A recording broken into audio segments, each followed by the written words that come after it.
ও গো মা জননী ঘুমিয়ে কেন, একবার ডাকো বাছা বলে, একবার ডাকো বাছা বলে। এই দুনিয়া আমার আধার হলো, এই দুনিয়া আমার আধার হলো, আরে ডাকবো কারে আমি আম্মা বলে। ও গো মা জননী ঘুমিয়ে কেন,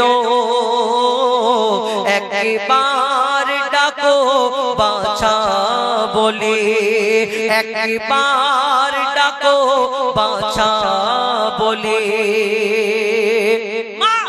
বেঁচে ছিল তখন মা যখন কুড়ে ঘরে জানলার ধারে বসে থাকতো, সন্তানকে জিজ্ঞেস করার জন্য একবার যে বাপ তুমি খেয়েছো, তুমি কোথায় যাচ্ছ, সেই সন্তান যদি একবার মুখ ফিরিয়ে বলতো তাহলে মায়ের মনে শান্তি হতো। সেই কথাটা বলার সময় ছিল না, কিন্তু মা জননী যেদিন দুনিয়া থেকে বিদায় দিল, এই কাঠের খাটিয়াতে যখন মায়ের লাশটাকে রাখা আছে, শোয়ানো আছে, এই মায়ের মরা মুখটা যখন দেখে তার ভিতরে ছটফট করে ফেটে যায়। সে তার মনের কি কথা কবি ছন্দের মাধ্যমে লিখছে দেখুন। কাঠের খাটে শুয়ে মাগো তুমি, দেখে মোর বুকটা ফেটে যায়, কার কোলে মাথা রেখে ঘুমাবো মাগো, একটু বলে দাও না আমায়, তোমার মতো কে বাসবে ভালো মাগো, তোমার মতো কে বাসবে ভালো, কে হাত বুলাবে দুটি গালে। ও গো মা জননী ঘুমিয়ে কেন, একবার ডাকো বাছা বলে, একবার ডাকো বাছা বলে।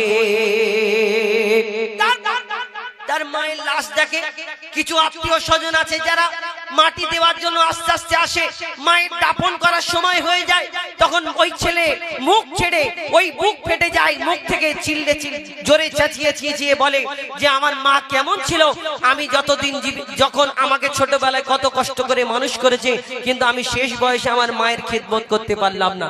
শোনো আমার মা কেমন ছিল, আমি যখন বাইরে কোনো কাজে যেতাম, কোনো সমস্যার মধ্যে পড়তাম, বিপদে পড়তাম, আমার স্ত্রী যদি বলতো আমার জন্য এটা আনতে হবে, কিন্তু আমি বাড়ি আসলে ওই পেরেশানের মধ্যে যদি থাকতাম, আমার স্ত্রী বলতো যে তুমি আমার জন্য এটা আনোনি কেন, আমার স্ত্রী কোনোদিন বুঝতে পারতো না।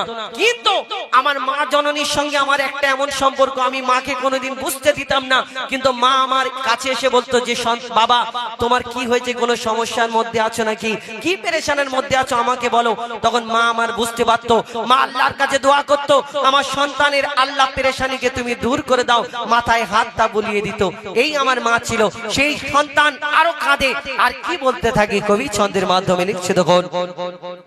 মোর দুঃখ কষ্ট বুঝতো না কেউ, শুধু তুমি বুঝতে ও গো মা, বিপদ আপদে সান্ত্বনা দিয়ে আদর কপালে দিতেছো মা, তোমার কলিজার টুকরাকে মাগো, তোমার কলিজার টুকরাকে মাগো, কার ভরসায় রেখে গেলে ও গো মা জননী ঘুমিয়ে কেন, একবার ডাকো বাছা বলে, একবার ডাকো বাছা